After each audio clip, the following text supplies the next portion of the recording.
संगम नगरी प्रयागराज में 2025 में लगने वाले दिव्य भव्य महाकुंभ की तैयारियां अंतिम चरण में है। महाकुंभ में 5 करोड़ 51 लाख के रुद्राक्ष से अलौकिक शिवलिंग बनाने की तैयारी चल रही है। इस पर करीब 10 करोड़ का खर्च आएगा। इसके साथ साथ 11,000 त्रिशूल, 11,000 कलश, 12 किलो के 12 घंटे की स्थापना की जाएगी। साथ ही महाकुंभ में रुद्राक्ष की मड़ियों में से ही 12 द्वार भी बनाए जाएंगे। हिंदू राष्ट्र बनाने की प्रेरणा से लगातार मौनी महाराज अनुष्ठान, पूजा पाठ और कार्यक्रम कर रहे हैं। न्यूज स्टेट से खास बातचीत के दौरान मौनी स्वामी की आंखों से आंसू छलक पड़े। हम आपको बाबा के आंसू की वजह बताएंगे और दिखाएंगे भी, लेकिन उससे पहले आपको दिखाते हैं कैसी चल रही है तैयारी। इस बार प्रयागराज में जो कुंभ है वो महाकुंभ की एक नई धार्मिक तस्वीर के साथ होगा।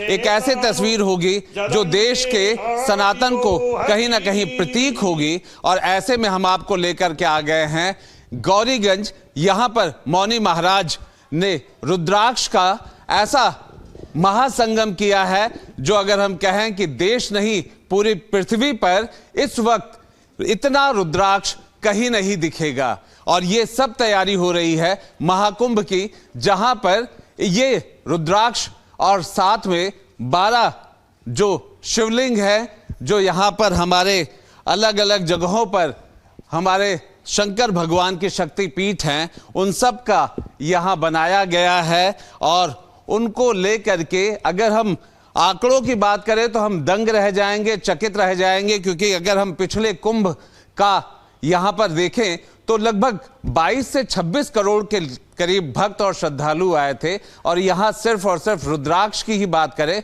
तो 5 करोड़ 51 लाख, इससे ज्यादा ही होगा, इससे कम नहीं होगा। आप समझिए कि शाही स्नान पर जहां 6 करोड़ के आसपास लोग आते थे, इतना देश, दुनिया और पृथ्वी पर भी रुद्राक्ष आपको नहीं दिखेगा जो यहां दिख रहा है। इस बार महाकुंभ आश्चर्य कर देगा आपको, भक्ति से, शक्ति से, सनातन से और उसके रूप से। हम मौनी महाराज जी से बात करेंगे। महाराज जी, अगर हम सब जानना चाहें तो 12 ज्योतिर्लिंग हैं, 12 ज्योतिर्लिंग को आपने यहाँ पर ला करके आगे कुंभ में लेकर जाएंगे। किस तरीके से उनका रूप, किस तरह से उनका सज्जा होगी, कैसे कैसे विधान होंगे और क्या मतलब, ये तो हमें जादूगरी दिख रहा है कि कितने त्रिशूल, कितने कलश, जरा सबके बारे में बताइए। सौराष्ट्रे सोमनाथम च श्रीशैले मल्लिकार्जुनम उज्जैन्यां महाकाल ओमकारम ममलेश्वरम फरिल्यां वैद्यनाथम च डाकिन्यां भीमशंकरम सेतुबंधे तुरामेशम नागेशम दारुकावने वाराणस्यां विश्वेशम त्र्यंबकम कोटमीतटे हिमालये तु केदारम कुसुमेश शिवालये एतानि ज्योतिर्लिंगानि सायं प्रातः पठे नरः सप्त जन्मोकृतं पापम स्मरणेन विनश्यति। इन 12 ज्योतिर्लिंगों का जो स्वयं भगवान शिव के प्राकट्य के रूप में है, उन भगवान महादेव के 12 स्वरूपों को मां गंगा की रेती में प्राण प्रतिष्ठित करते हुए रुद्राक्ष की 12 ज्योतिर्लिंगों की स्थापना होगी। यम यम चिंतते कामं तम तम प्राप्नोति निश्चितम। जो भी आप चाहते हो वह आपको प्राप्त हो जाए, ऐसा शास्त्र मत है।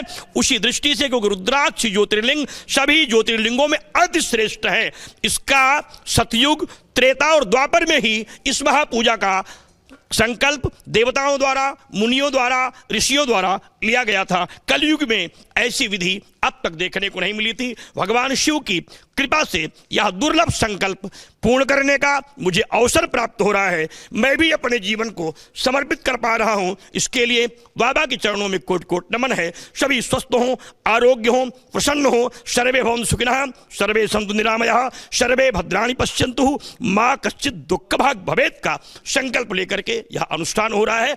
भगवान शिव की 16 प्रकार से विशेष पूजाएं होंगी।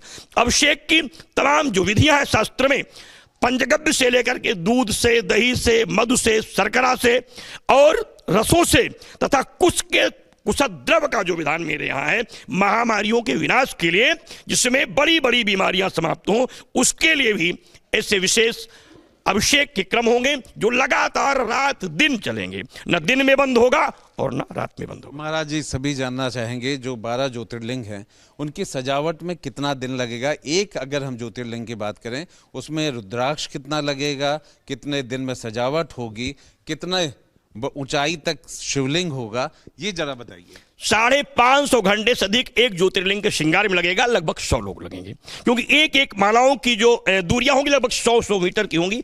उनको लोग बनाएंगे मालाओं को, फिर बाबा को पहनाया जाएगा, सब में इत्र लगाया जाएगा, भस्मी लगाई जाएगी, चंदन लगाए जाएंगे, अष्टगंध लगाने, और जब बाबा का श्रृंगार हो जाएगा तो 24 घंटे बाबा को चंद्रमा और त्रिशूल और त्रिपुंड सजाने में लगेगा, क्योंकि वो सब चांदी के होंगे, धातुओं के होंगे, और ज्योतिर्लिंग की शिखर जो है वो 11 फीट से ऊपर होगी। इसलिए बड़ी सावधानी होगी, परछाई ना पड़े, पैर ना पड़े, और सभी लोग भस्मी लगा कर जाएं, कोपीन पहन करके जाएं, और सभी लोग रुद्राक्ष धारण करके जाएं। तमाम बड़ी विधियों के साथ बाबा का श्रृंगार करना होगा। इसलिए हमें लगता है कि लगभग 550 से अधिक घंटों के बाद बाबा की एक ज्योतिर्लिंग तैयार होगी। तो आप मान सकते हैं कि कितना समय चाहिए 12 ज्योतिर्लिंगों के लिए। महाराज जी, त्रिशूल भी भगवान शंकर के साथ तो चलता ही है, त्रिशूलों का रंग और कितने त्रिशूलों को वहां पे रखा जाएगा, जरा उसके बारे में। देखिए 27 हमारे यहाँ नक्षत्र हैं, इसलिए नक्षत्रों के हिसाब से त्रिशूल की संख्या है 27, 2700, 27 श्वेत, 27 पीले, 27 काले और 27 लाल